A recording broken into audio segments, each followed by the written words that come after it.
എല്ലാവരും ഉറ്റുനോക്കിയിട്ടുള്ളൊരു മത്സരമായിരുന്നു അല്ലേ, Morocco vs Brazil.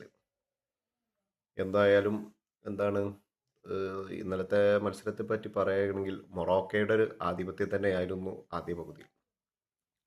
പ്രത്യേകിച്ച് ബ്രസീലിൻ്റെ മധ്യനിര പറ്റ ഫ്ലോപ്പായിരുന്നു ആദ്യ പകുതിയിൽ എന്ന് പറയുന്നു.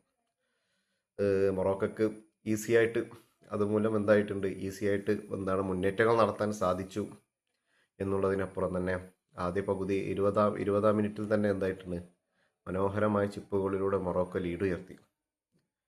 എന്നാലും ബ്രസീൽ 32-ാം മിനിറ്റിൽ വിനീഷ്യസ് ജൂനിയറിലൂടെ ഗോൾ തിരിച്ചടിച്ചെങ്കിലും 1-1 സമനിലയിൽ മത്സരം കലാശിക്കുകയായിരുന്നു.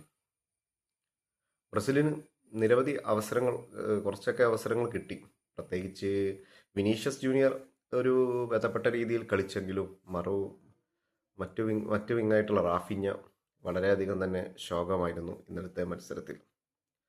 കുറച്ച് ചാൻസുകളൊക്കെ റാഫിഞ്ഞൊക്കെ കിട്ടിയിരുന്നു, പക്ഷെ അതൊന്നും വേണ്ട രീതിയിൽ ഫിനിഷ് ചെയ്യാൻ സാധിച്ചില്ല.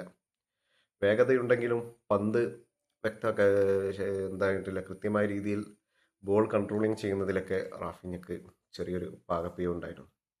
പിന്നെ ബ്രസീൽ ടീമിൻ്റെ ഇന്നലത്തെ കളിയിൽ പാസിങ്ങിൻ്റെ അക്യുറസിയും ഇതൊക്കെ ആയാലും ഒന്നില്ലായിരുന്നു. ഫസ്റ്റ് പകുതിയിലൊക്കെ ഒരു വേണ്ട രീതിയിൽ കളിയെ അങ്ങോട്ടൊരു മാനേജ് ചെയ്ത് കൊണ്ടുപോകാൻ സാധിച്ചില്ല.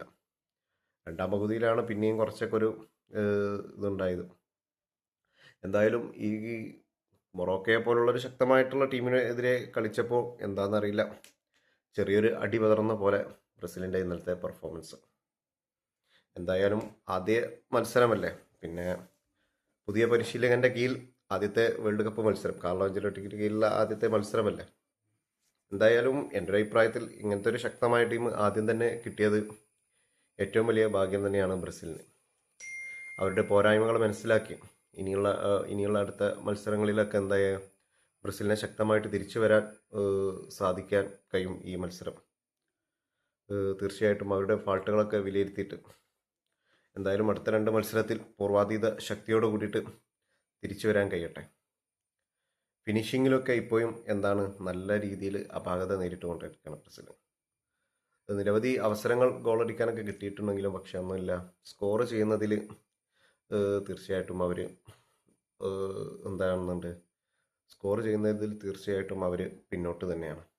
പിന്നെ അലിസൺ ബക്കറും അവസാന നിമിഷത്തിലൊക്കെ നല്ല മാരകമായിട്ടുള്ള കിടിലം സേവൊക്കെ ചെയ്തതുകൊണ്ട് മാത്രമാണ് ബ്രസീലിയൻ പോസ്റ്റിലേക്ക് ഗോൾ വീഴാതിരുന്നത്.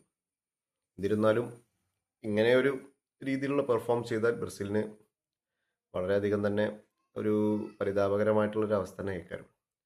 ഗ്രൂപ്പ് സ്റ്റേജ് കഴിഞ്ഞ് അടുത്ത സ്റ്റേജിലേക്ക് പോകുന്ന സമയത്ത് കളിയുടെ ഗതിയും തോതൊക്കെ മാറും. അങ്ങനെയാകുന്ന സമയത്ത് ബ്രസീലിന് മുന്നോട്ട് പോകാൻ കഴിയുമെന്ന് അറിയില്ല. എന്നിരുന്നാലും അടുത്തുള്ള 2 മത്സരത്തിൽ എന്തായാലും നല്ല ശക്തമായ രീതിയിൽ തിരിച്ചു വരാൻ സാധിക്കട്ടെ. അവർക്ക് പറ്റിയ ഫാൾട്ടുകളും എല്ലാം തിരുത്തി പൂർണ്ണമായി പൂർവാതീത ശക്തിയോടുകൂടി തിരിച്ചു വരാൻ ബ്രസീലിന് സാധിക്കട്ടെ എന്ന് പറഞ്ഞുകൊണ്ട് ഗുഡ് ബൈ.